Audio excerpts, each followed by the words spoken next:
Today, I bring you a bonus pep talk from Tara Broughan. Now, I hope you've listened to her previous interview.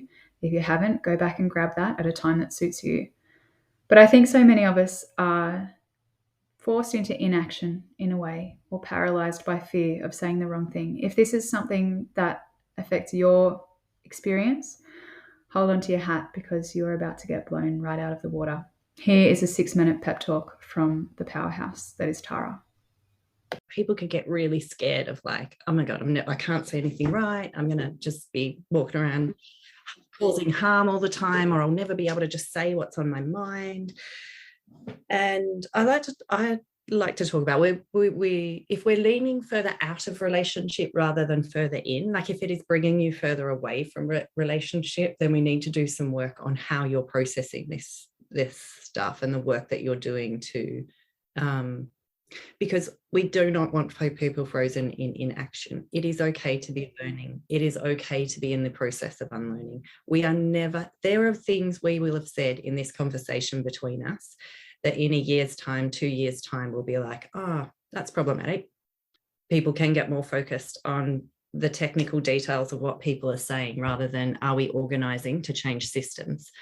I mean, one of the things that the right and conservatives do really well is welcome people in. You know, you say something vaguely on board their agenda and they like welcome you into the family. And I want to be part of a movement that's bringing us together in greater connection with ourselves, our bodies, because we live so outside of our bodies, the land that we're on, the earth and the environment that we need to survive, and to each other. And that requires leaning into relationship. Doesn't mean it's always warm and fuzzy. Doesn't mean it feels good every time. But my sense, I want the sense to be, are we leaning in? Are we going like, no, I want you to be able to come with us. And I understand it's hard. It's okay for it to be hard. I mean, it's harder to be discriminated against, but it's also really hard to have your sense of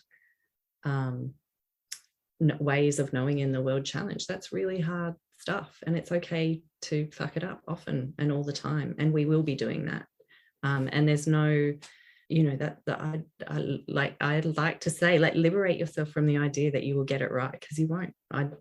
That's the freedom I have, is not that I am trying to perfect what I'm saying. It's that I trust I will be saying something wrong. And I also trust I have a community around me that will send me a message or send me an email being like, hey, that thing. And they trust me to be like, fuck, really? Okay, thank you for telling me. And I love what you said about that culture of being right. There's this great article, and I'll send it so you can put it in the show notes because I can't remember the author's name. But it's about white culture and what are the tenets of white culture, white supremacist culture, actually. And, you know, the sense of, and it's very intertwined with capitalism, but that sense of being right, that rightness, above all, this technical version of rightness is the most important thing. The sense of urgency, that having a hard conversation or someone saying, hey, that's not okay, is more harmful and hurtful than being polite and super nice all the time. That's more important than saying, hey, that's not okay, and being able to receive that and be like, oh, okay, can you tell me about why that's not okay? Yeah, and it really points out to things that will have been, if you're, you know, grew up white in Australia or the States or the UK, that will really resonate with you with like, oh yeah, that is definitely what was valued.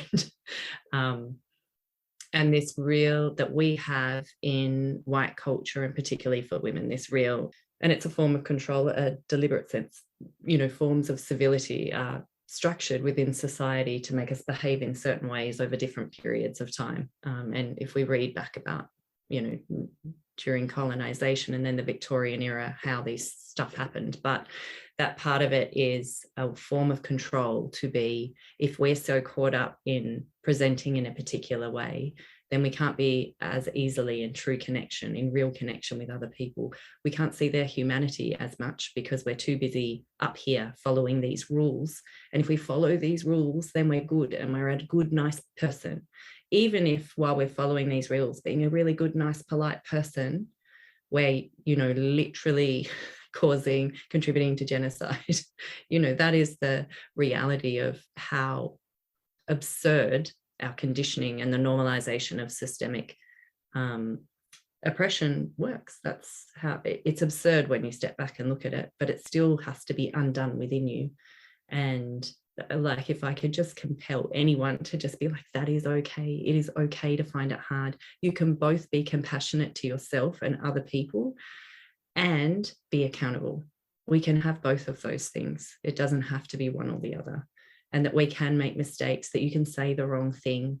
And yeah, sure, there might be some assholes out there, but like, I mean, of course, isn't there always? Most of the time, if you are responsive, I mean, if you've watched like people give apologies after doing something problematic without saying the word sorry, it's really extraordinary how people can just dodge a bullet.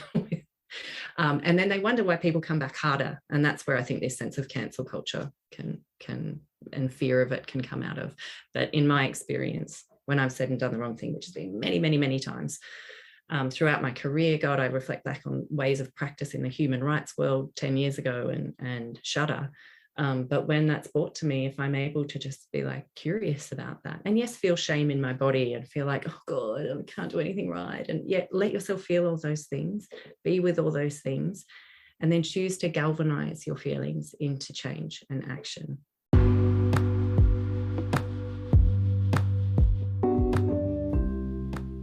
Thank you so much for listening to this podcast. I hope you loved it as much as I loved recording and editing it for you.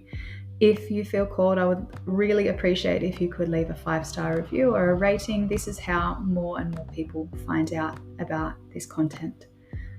If you would like to become a supporter of the podcast, head to www.annacusack.com.au/podcast and take a look around the site for my free offerings and for my book as well.